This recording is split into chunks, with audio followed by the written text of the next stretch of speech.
Bienvenidos, world rock fans of the planet's hottest entertainment with an edge. Jaime En Fuego here, and I welcome you to my namesake program, Enfuegotainment. Damn, Reezy, and it is another MUSICA Monday. So basically, Mondays on this channel is where I rotate between doing an animated Monday and a MUSICA Monday. And this is actually a first-time watch for me from way back in 1991. Yeah, I think I was like 6, 7, something of that nature. In any event, yeah, we are talking none other than The Commitments, directed by Alan Parker, who helped out with The Wall, which I very distinctively, recall and enjoy the hell out of. But yeah, man, this is a movie about an Irish dude named Jimmy Rabbit, who is basically, he's not a musician himself, although he was in real life, which is what's funny to kind of think about in that particular regard. But yeah, he is determined to put together a band as this manager. And yeah, that is a very real thing that happens in the music industry, where you have somebody who is trying to put something marketable together, and that doesn't necessarily mean it's with nefarious intentions.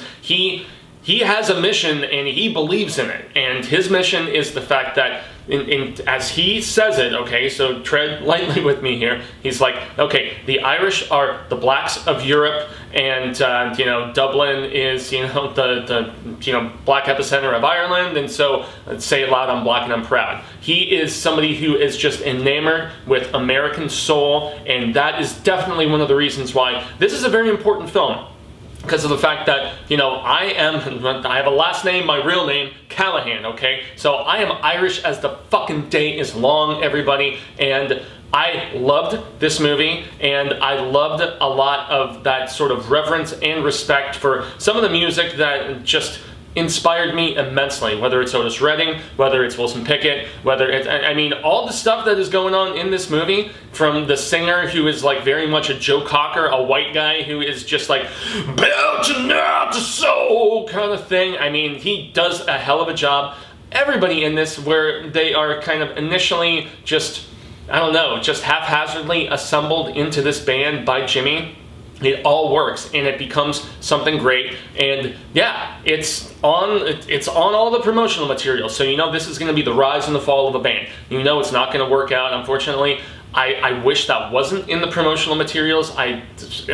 You should probably at least have that sort of just wonder and expectation as to whether they can actually make it work, but it was a very deliberate and divisive decision in their regard. So, respect in that case, because it's very much one of those rise and fall music sort of stories, but it is so sweet and so endearing, and the fact that there is such reverence to, James Brown and Marvin Gaye and Otis Redding and so many of them. Like, Motown, for me, is about on the level in comparison with bands like, Pink Floyd and Sabbath and Zeppelin, who is my holy British trinity, and yet all of those bands were inspired by like Muddy Waters and so many of the, black bluesmen from America. So just the influence and the extent of it is so immeasurable, and the reverence in this movie for the source material, because that's maybe one of my main quips about this film, is the fact that none of the stuff that this band played were originals.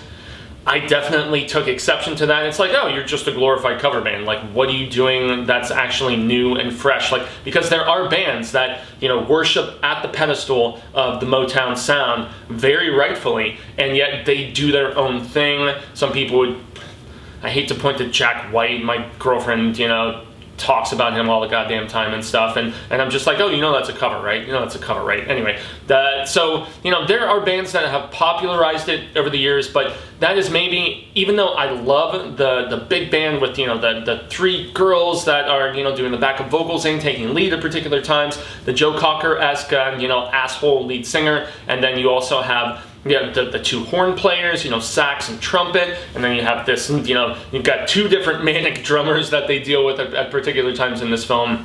And then you've got this religious piano player who has his own little side story where he feels bad about the lustful thoughts he's had about the backup singer girls. And there's so much going on as far as nuanced characters. And how can I not mention right off the bat Glenn Hansard, man, from Once. From he had his side project now, and now he's been doing solo stuff, as Hansard for a while. The Swell Season was his thing after the movie Once with Marquetta. That's still one of my absolute favorite music films that has ever been. I adored the dynamic in that film, and it's just very funny that the two of them not getting together in the movie and then they get together in real life. And obviously we know how that went and didn't work out, unfortunately, but Margareta is a fantastic musician in her own right, and Glenn has been doing amazing stuff for a while. I still remember seeing him open up for Eddie Vedder a few years ago, and he was fantastic. But this is one of his very, like, he's still like what around the ears roles, man, and he's so great in this, even though he doesn't have as much to do, because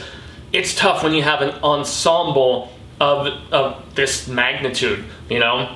And, you know, Jimmy is obviously our lead character. He creates some buzz for the band. They play at, like, a community hall initially, but then, you know, they play a couple bar gigs, and they're really just getting things going. But as they gain attention, there's people sleeping with each other. There is, you know, egos coming into play, which is another thing that always happens with successful bands. And, yeah, oh boy, Deco, the singer of the band, he's got some pipes, man, but he's, like, kind of a chubby, slothly asshole, and he's already, after a couple gigs, fielding, you know, interest from labels and from other bands and stuff like that. And so we do, by the end of the film, without completely spoiling things, we find out what happens to everybody. But the performances are great. The fact that pretty much everybody in this film that Alan Parker directed were musicians themselves and had the talent. It shows in the fact that all of the songs that we see played, that's all the commitments. That's all people, you know, singing and playing and the full extent of it. So it's not like we're just playing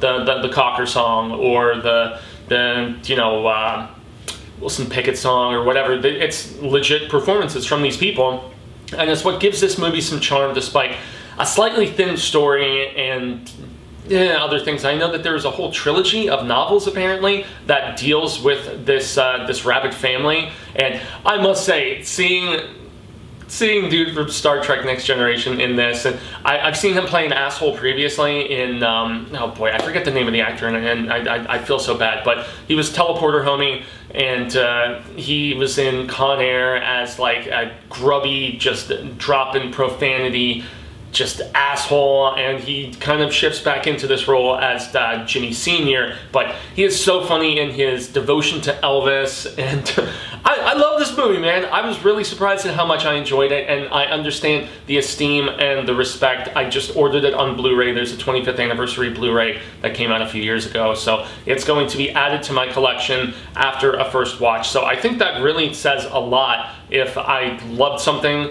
to the extent that I ordered it right away. So here on a Musica Monday, everybody, this is a 4 out of 5 Fuego Fireballs. This is a fun film, and it's one that will just charm you and make you think of simpler times. It's very well directed by Parker, and it shows just the economic status of Dublin, I think, at the particular time, especially in 1991, where, I mean, there's kids like lighting fires and, you know, the trashed out streets from time to time, and it's a very intriguing snapshot. It's well acted across the board, and it obviously shows, being somebody who's in a band myself, it shows very accurately what happens when success comes and how at times it can splinter people in the process. So check out The Commitments, everybody. 4 out of 5 Fuego Fireballs, a certified Fuego film, and I have been, yes, the aforementioned Jaime En Fuego. You can find me on all social media sectors like Twitter, Instagram, Facebook, here on those YouTubies. Like, share, subscribe, and here on my little solo channel. It means a hell of a lot. I know most of you have probably migrated over from the Horror Show channel, youtube.com/The Horror Show channel.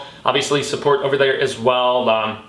Trailer reactions, unboxings, video game Let's Plays. My weekly Stephen King show is over there as well every Saturday. So, you know, any sort of support on either channel, but I choose both, if I'm in the quote tally, would be supremely appreciated. And yeah, peeps and music fans, headbangers, whatever sort of just sonic sensation you prefer, I extend the grande gracias once more, and until the reel of Ka comes around once more, hasta luego, Cinemigos, constant readers, viewers, listeners alike, say thank you. You mean a hell of a lot to me for taking the time to actually hear my thoughts on this. I hope we share more of this film palaver sooner rather than later, and until then, stay home, stay safe, and watch more music movies like The Commitments.